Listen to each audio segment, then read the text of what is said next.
Maligayang pagdating sa Emisarios Unidos da Luz Channel. Kung natutuwa ka sa kwentong ito ng malapit ng mamatay, pag-isipang bigyan ito ng like at mag-subscribe sa channel. Ngayon magsimula tayo sa kwento. Nakahiga ako sa isang hospital bed nang magsimula akong umalis sa aking katawan.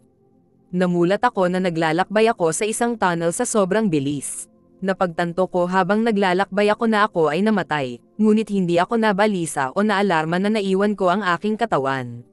Habang naglalakbay ako sa tunnel, nalaman ko ang presensya ng iba pang mga nilalang, at naramdaman ko na ang mga nilalang na iyon ang magiging greeting party ko sa isang paunang natukoy na destinasyon.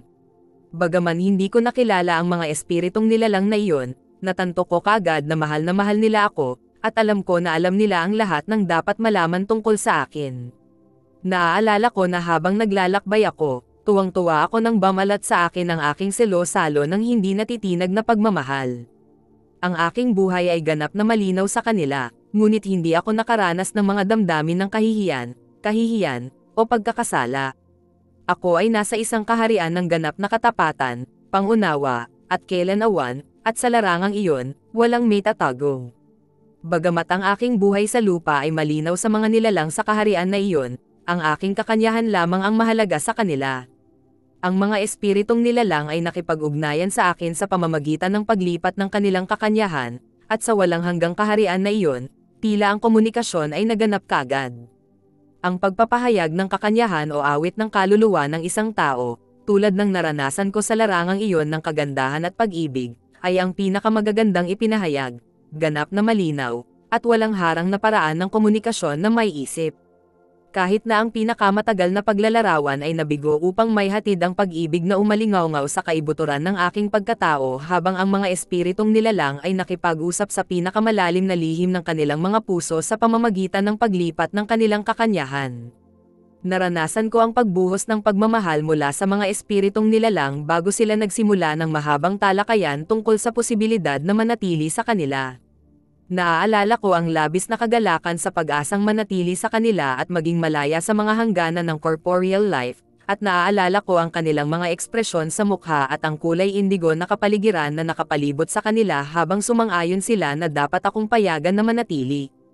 Habang nag-uusap kami, naramdaman ko ang kadakilaan ng dalisay at walang hadlang na pag-ibig na dulot nila, at ang pag-iisip ng paglalamang sa pagmamahal na iyon ay nagtulak sa akin na nais na manatili sa kanila magpakailanman.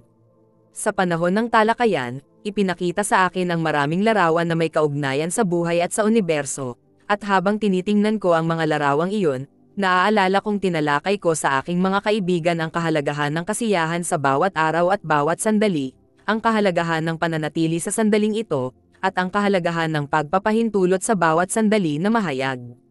Sa larangang iyon ng pag-ibig at kapayapaan, sa lugar na iyon nakilala ko bilang aking tunay na tahanan, nadama kong lumaya ako mula sa pakiramdam ng pagkakulong at pagsunod na likas sa karanasan sa katawan. Sa makalangit na kaharian na iyon, ito ang pinakadalisay ng pag-ibig, isang banal na pag-ibig na pumaligid, bumalat sa aking pagkatao, isang pag-ibig na hindi alam sa buhay habang nararanasan natin ito sa lupa. Ang pag-ibig na iyon ay ang pinakadalisay, totoo, pinakamalalim, at tunay na walang kondisyong pag-ibig, isang pag-ibig na nalampasan kahit na ang pinakamatingkad na imahinasyon. Ang tumanggap ng pag-ibig ng gayong kataas-taasang kadakilaan, kaluwalhatian, at kadakilaan ay isang lubos na nakakapagpakumbaba, kahanga-hanga, at napakalaking karanasan. Gayunpaman, ito ay tunay na kagalakan. Ito ay, kahit hanggang ngayon, ay nakalilito sa akin kapag naaalala ko ang karanasan ng pagtanggap ng isang pag-ibig na napakaningning, hindi kayang unawain, at napakalaki na ito ay ipinagkaloob sa akin sa larangan ng pag-ibig na iyon.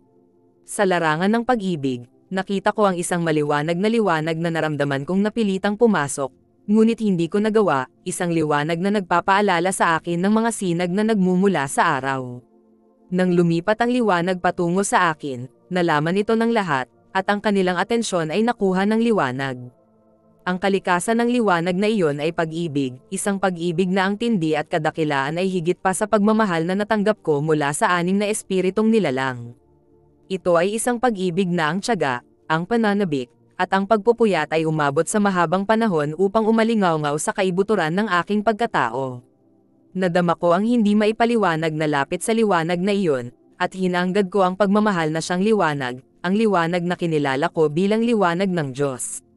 Biglang lumitaw ang isang babae na lubusang nilalamon ng maliwanag na liwanag, na lubos na kabaligtaran sa indigo na kapaligiran na nakapalibot sa mga espiritong nilalang.